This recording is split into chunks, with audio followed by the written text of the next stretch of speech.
Bom dia! Começando mais um Despertando com Dharma. Hoje é dia 4 de outubro. Ontem eu falei setembro, né? Aí me corrigiram. 4 de outubro, terça-feira. Começando com Gilberto Gil, a paz invadiu meu coração. Bom dia, Isis. Bom dia, Amanda, Carla. Já entrou uma galera aí que eu não vi. Diga uns bom dias aí que eu vou vendo que entrou. Bom dia, Mauro. Bom dia, Ana Tereza. Começar com a paz do Gilberto Gil. A paz invadiu meu coração. Bom dia, Maria. Ângela, tudo bem? Bom dia, Rosali. Sobre o Japão. Lembrando que a aula que seria amanhã, quarta-feira de manhã, é hoje a terça, 7h15, tá? Aula presencial. Então quem está na aula presencial das manhãs é hoje, que amanhã eu entro em retiro, faço Dharma, depois entro em retiro. E aí vou fazer esses 2 dias de retiro. Bom dia, Márcia. Tem que dar uma equilibrada, né? Bom dia, Grácia. É um retiro orientado.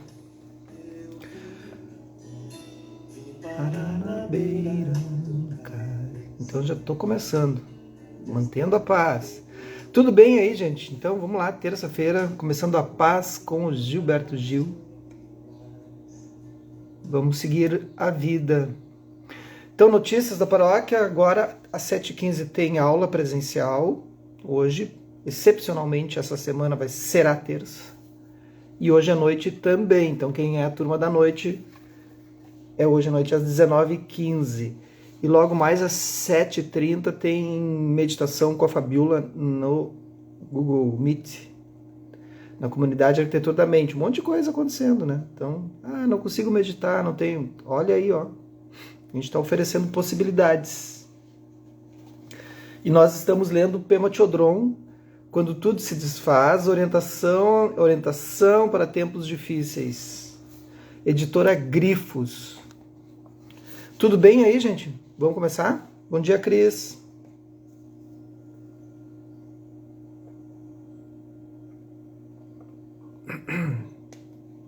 Então, ontem a gente parou aqui, ó. Bom dia, Ágata.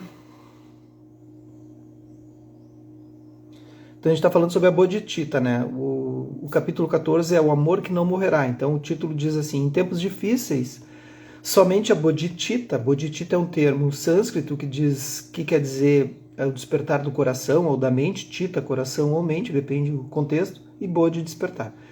Somente a Bodhicitta pode curar, quando a gente despertar. Quando não encontramos inspiração, quando nos sentimos prestes a desistir, esse é o momento em que a cura pode ser encontrada na ternura da própria dor. Esse é o momento de tocar o autêntico coração da Bodhicitta. Quando nos protegemos do sofrimento, achamos que estamos sendo bondosos conosco mesmo. Bom dia, Kátia. Bom dia, Rosana. Tudo bem? Recém começamos. A verdade é que apenas nos tornamos mais amedrontados, endurecidos e alienados. Percebemos a nós mesmos como separado do todo. Essa separação transforma-se em uma espécie de prisão. Uma prisão que nos encerra em nossas próprias esperanças e medos, que nos leva a nos importarmos apenas com aqueles que estão mais próximos. Bom dia, nega. O curioso é que, antes de mais nada, estamos tentando nos proteger do desconforto, e com isso sofremos. Já quando não nos fechamos e permitimos que a dor toque nosso coração, descobrimos nossa afinidade com todos os seres. Então a gente terminou aqui ontem. Sua Santidade, o Dalai Lama, descreve 2 tipos de pessoas egoístas: as sábias e as tolas. As tolas pensam apenas em si mesmas, o que resulta em confusão e dor. As sábias acreditam que estar ali apoiando os outros é a melhor coisa que podem fazer por si mesmas. Como resultado, sentem alegria. Quando encontramos uma mulher com o filho no colo, pedindo esmolas na rua, quando vemos um homem surrar impiedosamente seu cão aterrorizado, quando nos deparamos como um adolescente espancado ou com o medo nos olhos de uma criança, damos as costas porque não podemos suportar? Bom dia, Pati. Isso é o que a maioria de nós provavelmente faz. Alguém precisa nos encorajar a nos deixar de lado o que sentimos, a não nos sentirmos envergonhados pelo amor e pesar que surgem, a não temer a dor. Alguém tem de nos dizer que é possível despertar a ternura que existe em nós e que ao fazer isso mudaremos nossa vida. Então, para despertar bodhicitta, gente, tá cheio de possibilidades, oportunidades aí, 24 horas por dia, é só tu olhar para o lado, sair de si mesmo, assim, e olhar além de si. É muito, muito fácil de ver isso. Só estou voltando aqui para ver alguma coisa. Isso aí. A prática de Tonglen. Vocês já ouviram falar de Tonglen? Tonglen é uma palavra composta do budismo, do tibetano, que quer dizer enviar e receber, ou dar e receber, que é Tonglen, né? E é uma prática bem bonita. Bom dia, Conceição. A prática de Tonglen tem o propósito de despertar a bodhicitta, de nos colocar em contato com esse coração nobre e autêntico. Essa prática consiste em receber em si mesmo a dor e enviar a alegria, invertendo radicalmente nosso tão bem estabelecido hábito de fazer o contrário. Tonglen é uma prática que visa a criar espaço, a ventilar a atmosfera de nossa vida para que as pessoas possam respirar livremente e relaxar. Eu não ensino prática de Tonglen online, assim. Eu só presencial e que eu tenha cuidado de olhar para a pessoa se está tudo bem. Tem pessoas que não interpretam muito bem a prática de Tonglen. Porque, de modo geral, tu tem que absorver a dor, o sofrimento da outra pessoa e enviar e purificar isso no bindo, né? E enviar aquilo purificado para outra pessoa. Mas tem pessoas que não interpretam muito bem isso e acham que tem que pegar a dor da pessoa e ficar com a dor da pessoa. Aquelas pessoas dizem, eu sou uma esponja, eu sofro com os outros. Não sofre com os outros, porque se tu sofrer com os outros, tu morre. Tu tem que botar máscara de oxigênio em ti.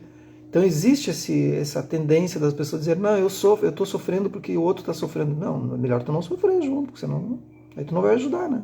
Tu vai ficar doente junto, não vai funcionar. Tu tem que purificar isso. E parece bobagem que eu estou falando, né? Mas acontece muito. É raro, mas acontece muito. Então essa prática consiste em receber em si mesmo a dor e enviar a alegria. Tonglen é uma prática que visa criar espaço e ventilar a atmosfera de nossa vida para que as pessoas possam respirar livremente e relaxar. A Pati diz, acho delicada a prática, pois podemos absorver achando que somos esponja, exatamente isso, mas é linda quando bem feita e orientada mesmo. Eu acho, eu vejo muitos livros do pessoal ensinando, eu não ensino, assim, online, assim, esse gesto aí. Explica esse purificar sem empatia de esponja. Não, é isso mesmo. Aí, na verdade, para ti que é budista, são as 5 sabedorias. É a sabedoria branca de Dharmata. Sacou? Não sacou? Então observa aí. É Dharmata. É o momento em que tu... Então, as 5 sabedorias, né? A sabedoria do espelho. Tu olha para a pessoa e se vê refletida nela. A sabedoria da igualdade, né? Dessa continuidade, assim, da causalidade. Tu vai te colocar no lugar da pessoa. E aí vai entender. Tu vai entrar no lugar da pessoa e vai olhar através da mente dela. E a partir do momento que tu olha através da mente dela e não através da tua mente, nesse momento tu está entendendo o porquê que ela está sofrendo aquilo. E aí tu tem que fazer ações, pode ser uma ação irada, né? Uma ação irada de tirá-la daquela situação porque ela está sofrendo, porque ela não está entendendo que ela tá cega, né? E as pessoas estão cegas, é só ver, né? O que está acontecendo nesse momento no país. Então, as pessoas de um modo geral estão cegas. Às vezes os filhos estão cegos na relação pai e filho. Então, pense numa situação que tá passando na vida aí. E aí tu olha através desse olhar da pessoa. E aí tu vai ver assim, poxa, agora entendi por que ela está agindo assim. Faz todo sentido. Aí tu vai entender causas e condições, tu vai entender karma, tu vai entender essa originação interdependente. Tudo isso o budismo saca qual é que é. Sabedoria de Dharmata, quinta sabedoria, nesse momento tu entra com essa possibilidade, mas tu tem que sair intacta dessa situação. Olhar para aquilo e ver que aquilo tudo é uma acreditação ilusória. E não absorver. Quando eu absorvo, eu na verdade estou dizendo, eu também tenho isso dentro, eu vou me manifestar da mesma forma que a outra pessoa. Purificar é não entrar nessa tigela junto e nadar junto. Eu passei rapidamente, né, gente? Senão... Mas são as 5 sabedorias. Então, Tonga é uma prática que visa criar espaço, ela cria espaço mesmo. E ventila a atmosfera de nossa vida para que as pessoas possam respirar livremente. Sempre que encontramos o sofrimento sob qualquer forma, as instruções de Tonglen nos dizem para inspirá-lo com o desejo de que todos possam se libertar da dor. Sempre que encontramos a felicidade, sob qualquer forma, devemos expirá-la, dirigi-la para fora, com o desejo de que todos possam sentir alegria. Essa é uma prática que permite às pessoas sentirem-se menos oprimidas, menos limitadas. Ela nos mostra como amar incondicionalmente. É isso aí. Bo e Sita Lozof trabalham com presidiários há mais de 20 anos, ensinam meditação, dão palestras e, por meio de livros e cartas, dão orientação espiritual direta e inspiradora. Todos os dias sua caixa de correio fica cheia de cartas enviadas por essas pessoas que estão cumprindo pena. Então, na época das cartas, aqui ela está falando, né? Todos os dias respondem a maior quantidade possível. Sita me disse que às vezes essas cartas refletem tanta tristeza que ela se sente dominada por esse sentimento. Não tem como também, né?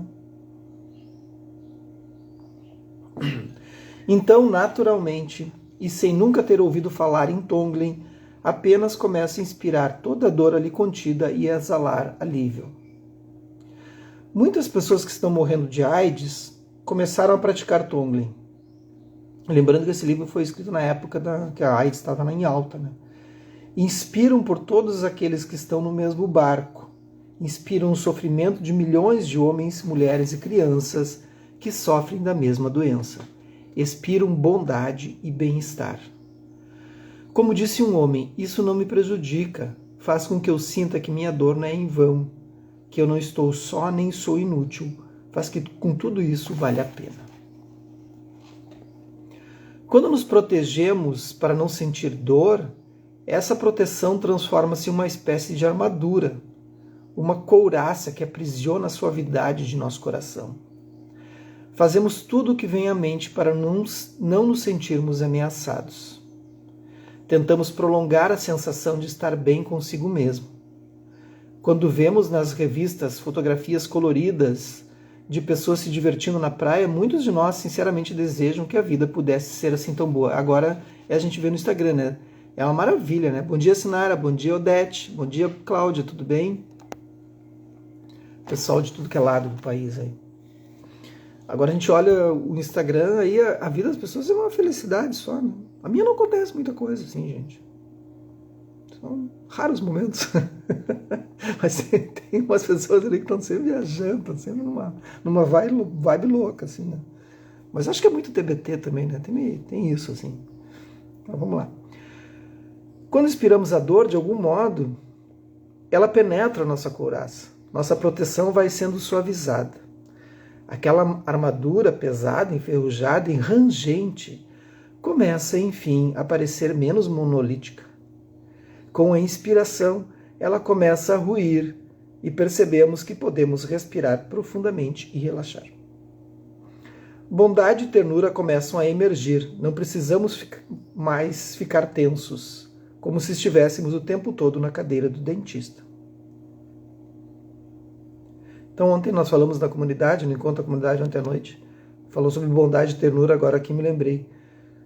O encontro era sobre a raiva, né? Porque a gente está lendo o livro do Mathieu Ricard e está aplicando práticas dos 3 clashes, os 3 venenos mentais, né? Então começou com desejo, raiva e depois a próxima ignorância. Ontem era sobre a raiva, e é um momento que o país está passando, né? Um momento de raiva coletiva, assim, né? De todos os partidos, né? Porque tu não vê ninguém espalhando amor, bondade, ternura, né? Tu vê todo mundo espalhando raiva, aversão, ódio, né? Quase todo mundo, né? A maioria. E o que a gente vai colher disso, né? Se tu plantar tomate, tu vai colher tomate, não vai colher outra coisa. Vai colher cenoura. Então é muito óbvio, assim, né? A conta vai fechar com raiva, né? Raiva mais raiva igual a raiva, igual a ódio. Então eu prefiro plantar ternura, bondade, continuar plantando amor. Existe um estado no budismo, e que é um pouco emprestado do hinduísmo também, essa palavra que é moha, que é M-O-H-A, moha. E essa palavra que significa embotamento mental. E esse embotamento mental, ele acontece quando a gente está no reino... Bom dia, Pati, tudo bem? Abiliar. Bom dia, Letícia. Quando a gente está no reino dos animais. Então, no reino dos animais existe esse embotamento mental, assim. Quando a gente não está mais conseguindo discernir o que é certo e errado. Então, há um momento agora que os brasileiros estão passando por moha, né? Por um embotamento mental. E aí é preciso praticar, é preciso inspirar para olhar para isso tudo com um olhar de não se leve então a sério. Tudo é uma criação. A verdade é essa. Está todo mundo brincando de ser importante, de todos os lados. Não se leve então a sério. Tudo é uma criação. Tudo isso. Olhem de fora e observem, é uma criação. Quando tu observar isso, tu vai dizer, putz, é verdade. Isso é vipassana. Mas dificilmente alguém vai entender isso. Então, sigamos. Quando inspiramos a livre sensação do espaço, bom dia, Otávio, meu cunhado, também estamos promovendo a desintegração da couraça. A expiração é uma metáfora. Então, expirar é uma metáfora para expressar a abertura total nesse próprio ser. Quando sentimos que algo é precioso, em vez de nos apegarmos fortemente, podemos abrir as mãos e dividi-lo com os demais. Podemos dar tudo. Podemos compartilhar a riqueza dessa insondável experiência humana. Então, aí é a paramita da generosidade, né? A primeira paramita. Quando o Buda saía mendicar, né? E que ensinou todos os monges, né? Sair mendicar, sair com a tigela, né? E pedir comida, ele não estava pedindo comida porque ele tinha fome. Por ele passava sem comer, ele ficou 6 anos sem comer, comia um grão de arroz por semana, embaixo da língua. Então não era o problema da comida. Ele estava oferecendo para a pessoa a possibilidade dela fazer a prática de generosidade. Ele estava dizendo, olha, esse é o momento. Esse é o momento, todos os dias, né? Quantas vezes a gente recusa isso, né? Recusa de fazer a prática de generosidade. As coisas estão acontecendo aí o tempo todo. Bom dia, Rossana. Um homem que sofreu abuso sexual quando pequeno começa a lembrar-se perfeitamente dessa experiência. Sem saber de onde veio essa ideia, começa a inspirar toda a dor daquela criança aterrorizada e indefesa. Inspira, então, a dor de todas as crianças, em qualquer lugar, dos bebês que mal vão sobrevivendo à negligência, aos maus tratos, à doença e à guerra. Sem saber como, esse homem descobre a Bodhicitta. Então ela está dando um exemplo aqui, deve conhecer alguém.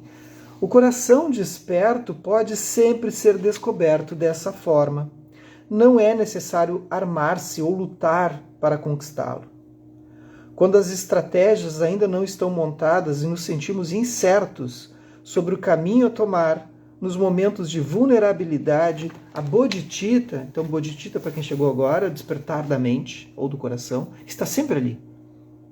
ele se manifesta como a abertura fundamental, que no budismo é chamada de shunyata. Shunyata é a vacuidade. Shunya. Ele se manifesta sob a forma de cordialidade compassiva, de ternura fundamental. Então, shunyata, vacuidade, é essa forma de olhar, bom dia, Jani, essa forma de olhar para as coisas que estão acontecendo agora e descobrir que esse não se leve tão a sério. Deveria ser um refrão, assim, sabe? Mantra. A gente colar na testa, colar no espelho, colar no vidro, na parede. Esse não se leve tão a sério é um mantra da vacuidade, de shunyata. Os budistas de plantão aí estão ligados? Tá ligado? Entenderam o que eu quero dizer? Por que a vacuidade? Porque tu vai olhar para essas coisas e vão dizer, isso aí são aparências construídas e ilusórias. Não existe isso, não existe isso. E aí quando tu começa a decompor isso, ele se manifesta sob a forma de cordialidade compassiva, de ternura fundamental. Quando vemos como se esperássemos ser atacados, bloqueamos esses sentimentos. A bodhicitta surgirá quando libertarmos a tensão gerada por conceitos de isto e aquilo, quando abandonarmos a luta entre nós e os outros. Não existe nós, não existe outros, não existe alto, não existe baixo, mas existe no nível relativo. E ela vai dizer aqui agora, no nível relativo, nosso coração nobre é sentido sob a forma de afinidade com todos os seres. No nível absoluto, nós o sentimos como espaço aberto ou ausência de chão. Nos níveis relativo e absoluto, quando tu entende shunyata, tu entende bodhicitta, tu vai entender o nível absoluto. Nós temos que viver aqui, no nível relativo, porque a gente não atingiu o nível absoluto. Mas olhar através do nível absoluto nos dá um momento de respirar, é um momento que a gente sai dessa bolha maluca e aí a gente respira e aí entende. É o momento que a gente encontra a nossa natureza fundamental. Eu sei que é um monte de palavra, mas é possível olhar para isso, gente. Eu estou dando uma pista e olhem, é verdade, é totalmente possível. Senão a gente vai se afundar. Vocês vão se afogar. Se vocês entrarem nesse joguinho que está acontecendo agora, esse joguinho de quem é mais forte, quem é mais bonito, quem é mais gostoso, aí vocês vão se ferrar. Estou dizendo. Não peguem essa corda para puxar.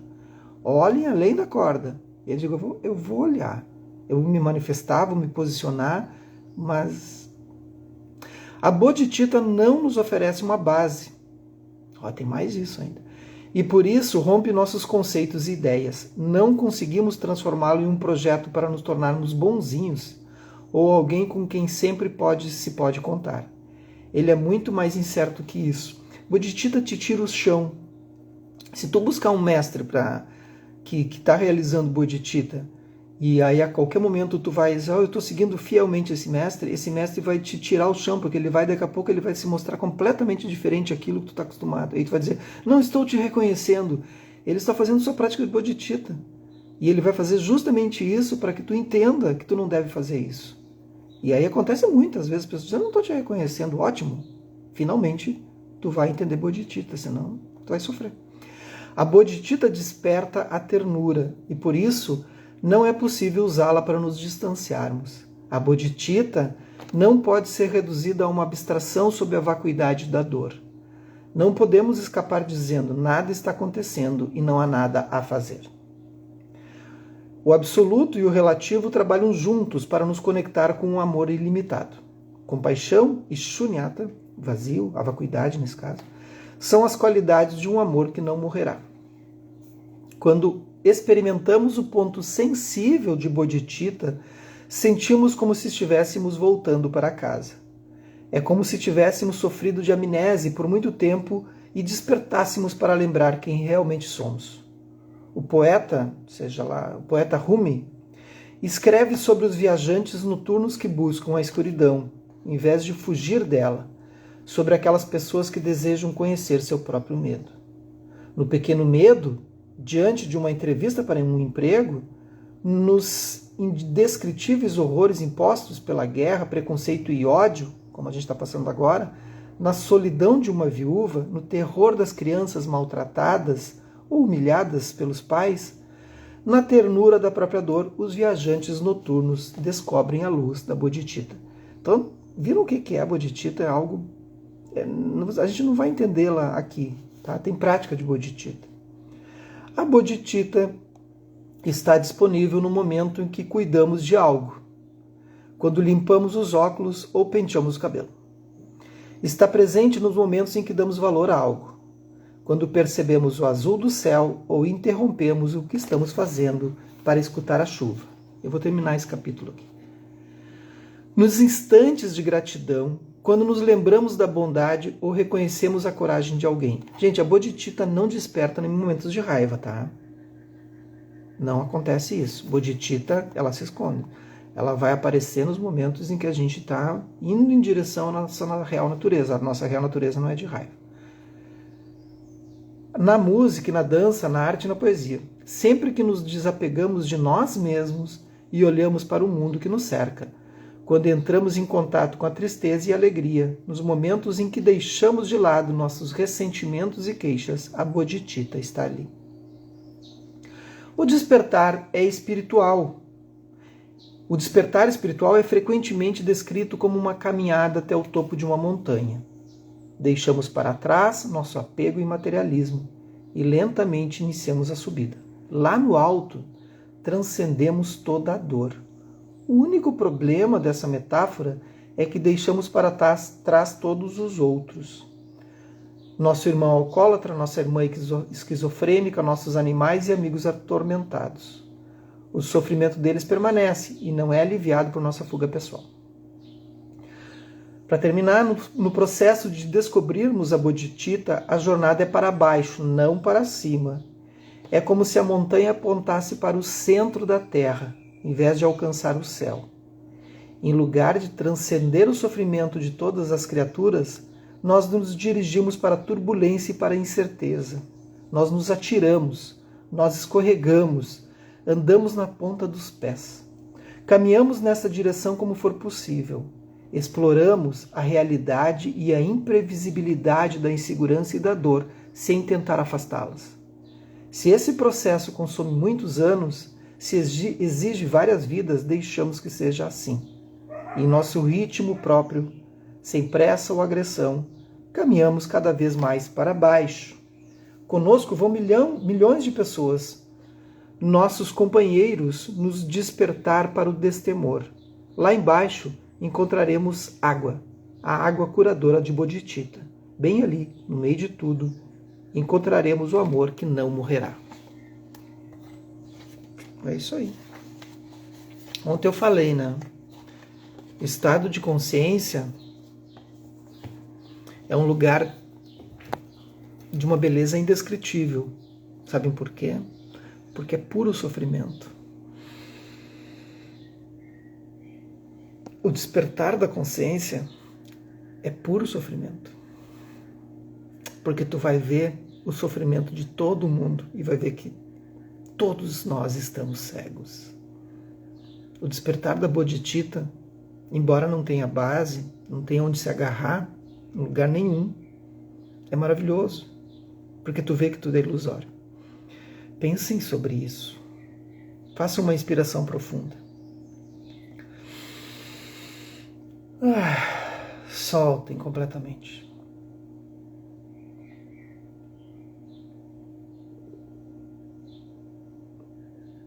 A prática que eu proponho para vocês hoje é tentar entender isso que foi dito no texto e o que eu falei. Tentem compreender. A prática hoje é analítica.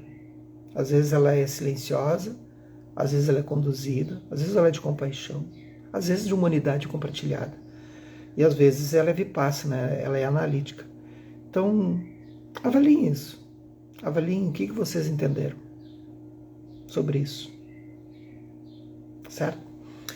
Que os méritos desse nosso encontro, dessa nossa prática, se estendam e toquem a todos, todas. E que nós possamos nos tornar um caminho iluminado.